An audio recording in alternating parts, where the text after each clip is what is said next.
Hello there, Salim Omar here from the Straight Talk About Small Business Success podcast. I have a special guest for us. His name is John Chisum. John, welcome. Hi, Salim, and hello, everyone. Great to have you. And John, I am going to do a very short introduction. I'm going to ask you to kind of share your backstory because I think it's going to be best that it comes from you. My quick intro for John, amazing human being, and I'm super excited about this interview. John has overcome major life setbacks to reinvent himself and build a six-figure business from the ground up with creativity and resourcefulness. John, give us your backstory. Well, Salim, thank you for having me on the show. And I have a big heart for small businesses because I'm right in the middle of one myself. I call myself the reluctant entrepreneur. I'm just entrepreneurial enough to be dangerous. And through the years, I have had a couple of mishaps with starting businesses that did not turn out very well.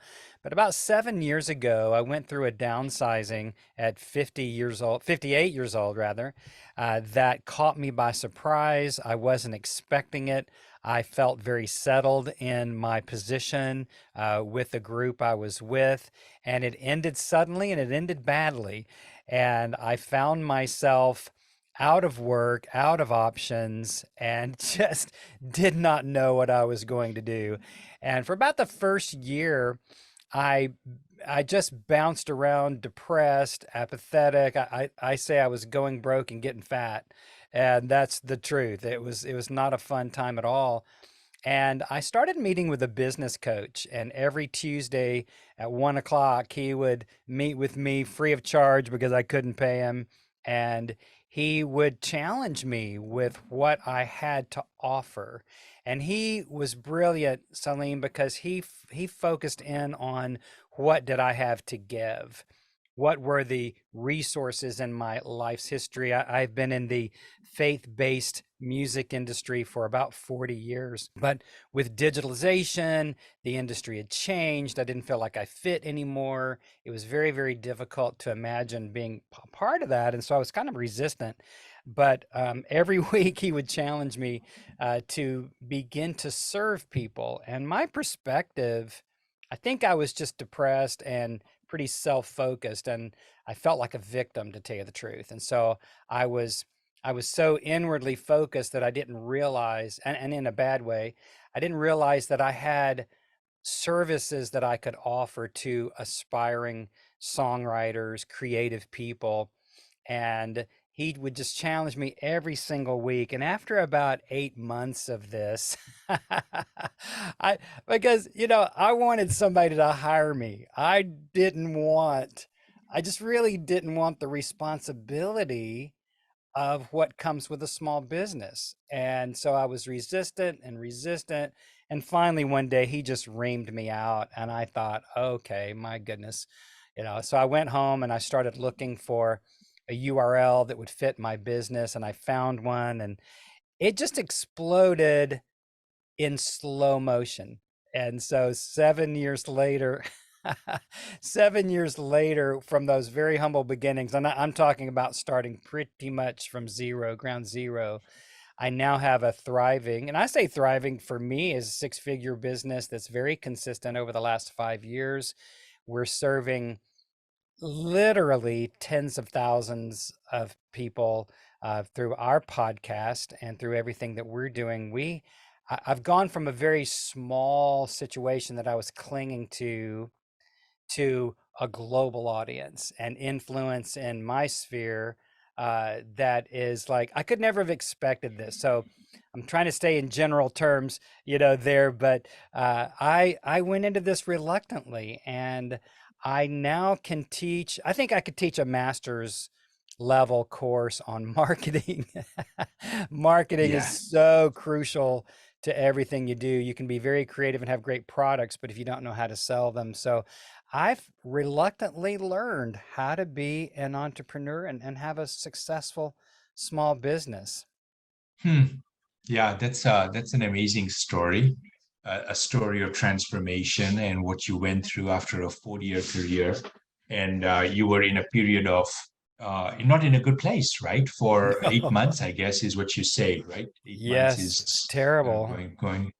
going through that, and you had lots of resistance, and so that is very with human beings, myself included, right? We've got resistance, we've got limitations, and so forth, and you needed somebody outside yourself to kind of draw it out from you, to draw the value. You said, how can you bring value to people?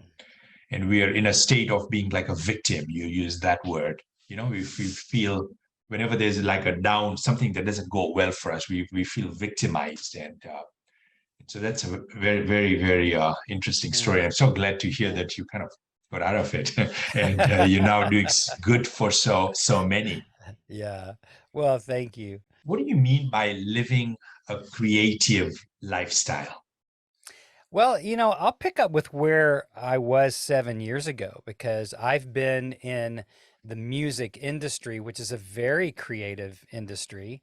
And I've been a songwriter and a publisher. I've traveled the world singing and making records and working with, at one time, I was managing 18 full-time songwriters. And so I wound up um, overseeing over 200 pieces of product, meaning songbooks and recordings and artist development. And I was in a very creative space.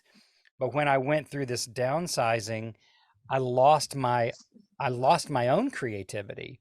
I couldn't see Hmm. I couldn't see. I see that now 7 years later because I've recovered myself, but I could not think creatively, about my own life. If I were in a conversation with you and you were struggling with something, I could easily spot, maybe some limitations or some blind spots or limiting beliefs in you, but I could not do that for myself, as you referenced a Hmm. moment ago.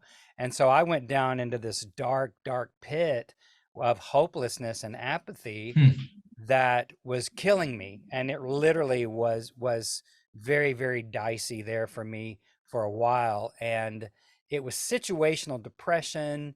It was just all of those things, all those chemicals that kind of you get addicted to in your body and your mind. But it was really through regaining a sense of creativity that it was something beyond believing in myself, because I didn't believe in myself. And people, all the motivational gurus will say, believe in yourself. There wasn't much to believe in. I mean, I could look back on my past successes and all that, but in that moment I felt like none of that mattered. I couldn't draw on those past achievements, right? And it was really only by immersing myself in motivational kind of materials. And I don't know, I'm sure, so many people listening have encountered Tony Robbins or Lisa Nichols, who is a fantastic speaker and motivational author. So many more. I mean, I could just go down the list of these people that we look to.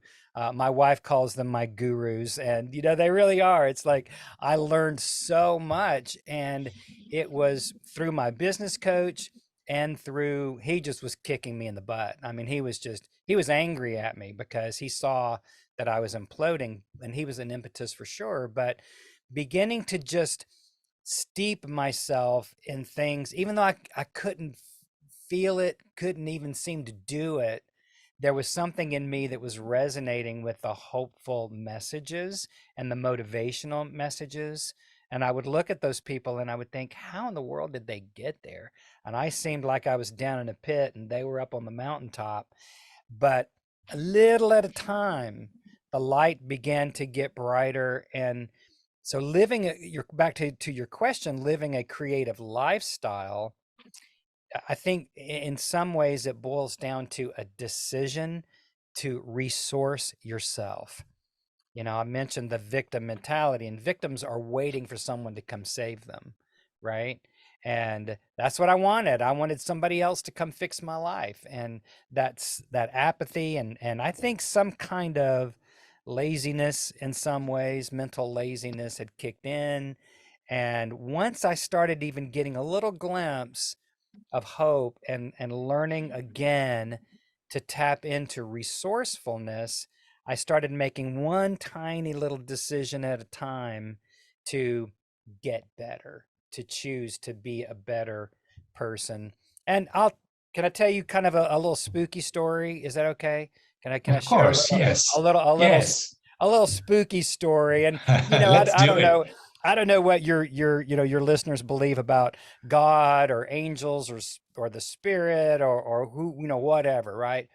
But I remember being in my most depressed state, and one day I was walking around my neighborhood, and I didn't have any kind of faith. I didn't have any kind of, I couldn't pray. I wasn't like into this like big spiritual thing at the time. I was just too messed up. But I was walking around my neighborhood, and I'd walk around my neighborhood and just cry and just, feel sorry for myself or whatever. And I got to this one particular place. I could take you to the square on the sidewalk where this happened. And it was like, it wasn't an audible voice, like, a big booming voice from the heavens or something. It was louder than that. I heard in every cell of my body, "You're not even being a good human right now." And it was like, is that too weird? Am I being too transparent already on your podcast here? I like it. I but love that's authenticity and transparency. but that started me on that inquisitive journey. That was really kind of a Mm, turning point. I don't know if it was my mind or God, or I don't know what it was, but it was, maybe let's call it just an epiphany or a very powerful realization, whatever. But it stopped me in my tracks, and it mm, started me wondering. I think that being a creative person and living a creative lifestyle is about wonder and curiosity.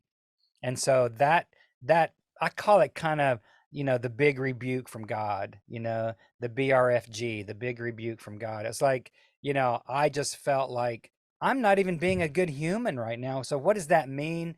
How can I be a good human? How can I make a contribution to the world through my life instead of just, you know, feeling suicidal or something? So I wound up mm, I wound up just going on that journey and connecting in with the motivational material. And over these 7 years, have learned again how to be creative in business and how to be creative in marketing, how to be creative with the content, how to be creative in my social media, how to be, okay, wait, you can't be creative in your finances. You're a CPA, right? You can't, mm. you don't want creative bookkeeping, There is creativity there as well, but John. There's lots of creativity with sure. tax laws. There's lots Yeah. of, yeah, there Oh, is. okay. It's All pretty right. much, I think, yeah, in all aspects. Yeah, some things are black and white, like debits, credits, and that kind of stuff. But there's a lot of creativity in business. And so, John, my question to you, I mean, you started your business and you have it, at the age of 58. It's in your material. So, uh, Yeah. Oh, absolutely. putting it out there. You started your business at the age of 58, and you're talking about, you're mentioning creativity, and you've created success. It's a thriving business on slow motion, is what you said. How does creativity come down for you? How are you showing up yesterday, today, with your customers, clients, with your team, with everyone you're interacting? What does that look like? Give us kind of some real stuff there in, where, how creativity comes in. How is wonder and curiosity coming in your world? I think the shortest answer to that is I am learning how to creatively serve my clientele, right? And that starts with every marketing decision has to be thought through by what do let me rephrase this. What is it that my audience most needs? What is the bleeding neck, if you will, and how can I win the right to serve them? What do they need? What do they believe they need the most? Because what believe they need and what they believe they need can often be Mm, worlds apart, right? And so I have to think creatively This is very practical, Salim. I have to think creatively, what is the messaging that's going to resonate with my audience? Okay. My particular audience in my business, on my business side, songwriting business side, is they want to be heard. Every aspiring songwriter, whether they're faith based, like our audience is, or a country music or a hip hop or rap artist, it doesn't matter. Every artist wants to be seen, loved, acknowledged, appreciated, right? Okay, so that's just it. Every songwriter wants to be heard. And their question, I have, I'll give a little backstory. When I started my business 7 years ago, I was the salesman. And I personally conducted over 2,600 sales calls myself, trying to sell my coaching, right? 2,600 people told me all they wanted to do was to get their songs out there. That's what they kept saying. I want to get my songs out there. I want to get, and there's this weird kind of mystical place called out there that they want to get their songs, which for them means on the radio or sung in churches or, put in publications. And that's what they mean. But what I know is that less than 1% have songs that are going to make it out there because the level of their songwriting isn't excellent enough or commercial enough. And so what they really need is for me to coach them on what pro level songwriting is. Right? That's what they need. But what they want is to get their songs heard by millions of people. But their songs are so underdeveloped, they'll never be heard by millions of people. So do you see the difference there? The dichotomy in what they want and where they really are and what I know they need. And so I have to speak to them in terms of their interest and say, I've been doing this 40 years. I know what it takes to get your songs out there to this magical land called out there. And I can help you, to do that.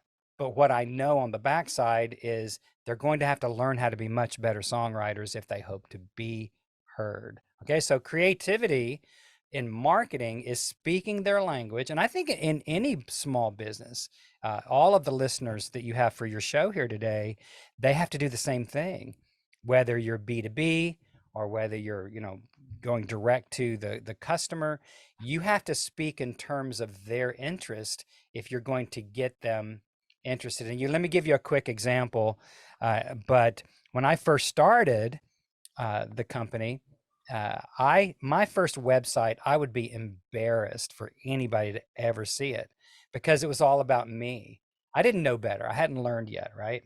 So it was all about, hey, I'm John Chisum, and I've been in the music business for, at that time, 35 years, 32, 3 years. And I've had all these songs recorded, and I've traveled with this person. I've been on this platform, and I've done that.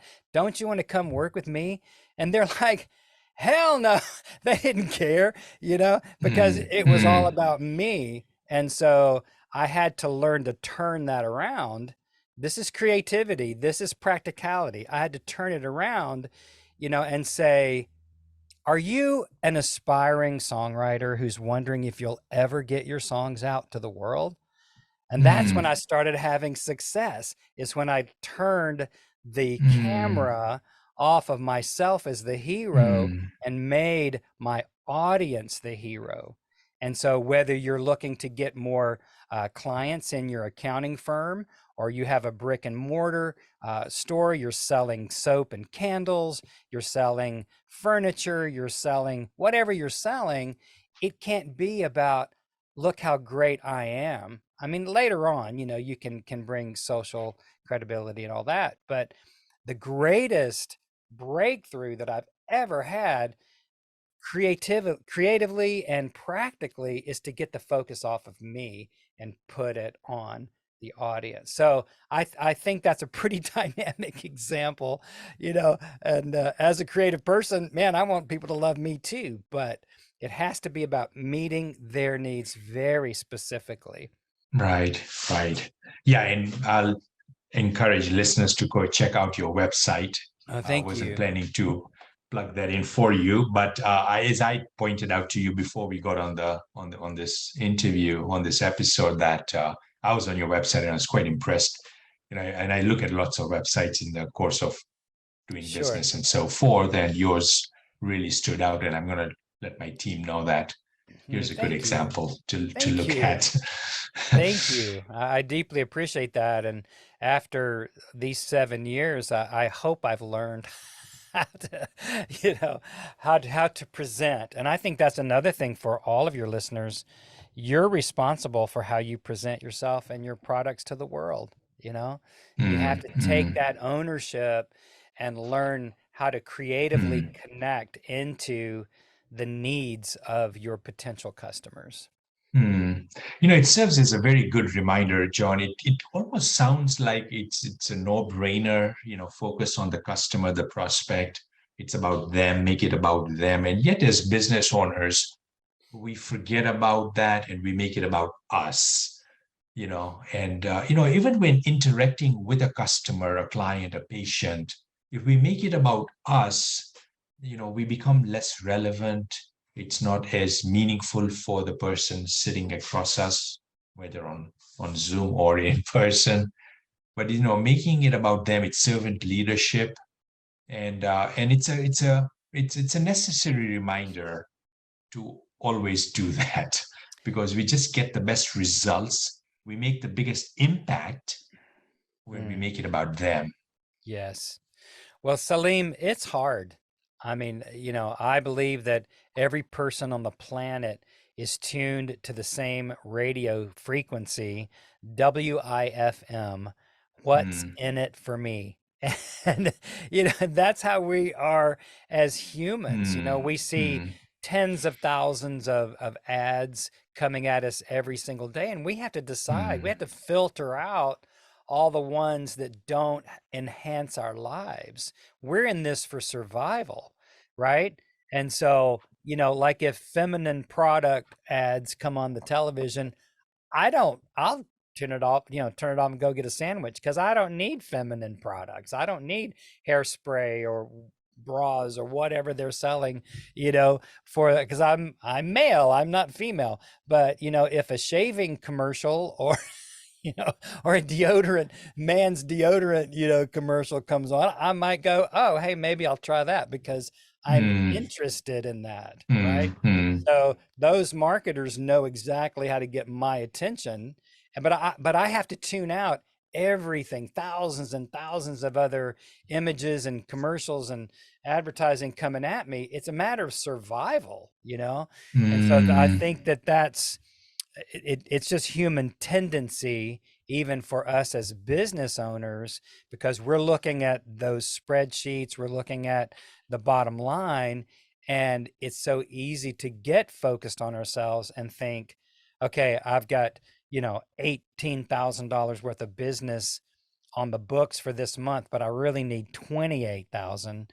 And so we start kind of getting into that mm, fearfulness and really a scarcity mindset, and it starts shutting us down creatively because we turn the camera focusing back on our own needs instead of saying, how many more people can I serve? How many more people can I have conversations with? I can't sign clients if I'm not having conversations. I can't make sales mm, if I don't make the calls. And if the calls are freaking me out because I'm worried about myself out of a scarcity mentality, I'll I'll go to the bar and have a few drinks just to try to calm my nerves. And then by then I've lost 2 or 3 hours, and I've not made the calls, and then I'm too lit up, to go make good calls. And so all that scarcity and all that self-focused fear dynamic, man, it's a mm, killer. So if we can just keep that other person's needs and what will serve them, if in the forefront of our thinking, the conversations become easier rather than the big, sales pitch. It becomes a conversation with another human about, what do you really need? Do you really need my $5,000 program?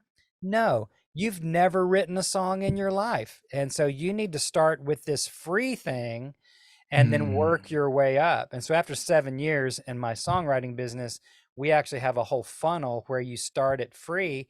You can work your way up to a $10,000 90-day program if you want. But we meet with so many people after 2,600 phone calls, Salim. Man, I did my share of trying to talk people into it, and I always regretted it. So it's about a heart-to-heart conversation of service and not a sales pitch just to get a sale. This I'm is so preaching, good. man. I'm preaching. This I'm is on fire today. yeah, this is so good. And I'm looking at the clock, and we want to, we should wrap up in a minute or so.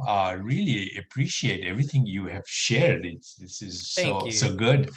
Couple of questions before as we kind of close. What are your favorite entrepreneurial resources for business success? That is a wonderful question. And I would say that my first go-to resource is an author named Steve Chandler. And Steve and another coach wrote a great book years ago. And I'm struggling to recall the name. Rich Litvin is the other coach. And I'll think of the name of the book in a moment, but Steve Chandler is a coach's coach, and I'm really not in the music business. I'm in the coaching business, and I'm in the process of launching my personal empowerment coaching out of all these years, 40 years of coaching creative people. And I want to reach out and coach non-songwriters to be the best they can be, show up beautifully in the world. But Steve Chandler, his books, man, they are just phenomenal. I'm gonna look on my phone real quick. Okay, so Steve Chandler, his books, are just incredible. I would say reading and listening. We're all very, very busy, but I have over 250 titles on my Audible account, and I'm always listening. I go to bed listening, to things. But Steve Chandler's work is excellent, especially if you're in kind of a coaching or services kind of industry. But anything he's written is amazing. But I had him recently on my show because he's kind of a hero of mine. I apologize, I'm not coming up with that quickly enough.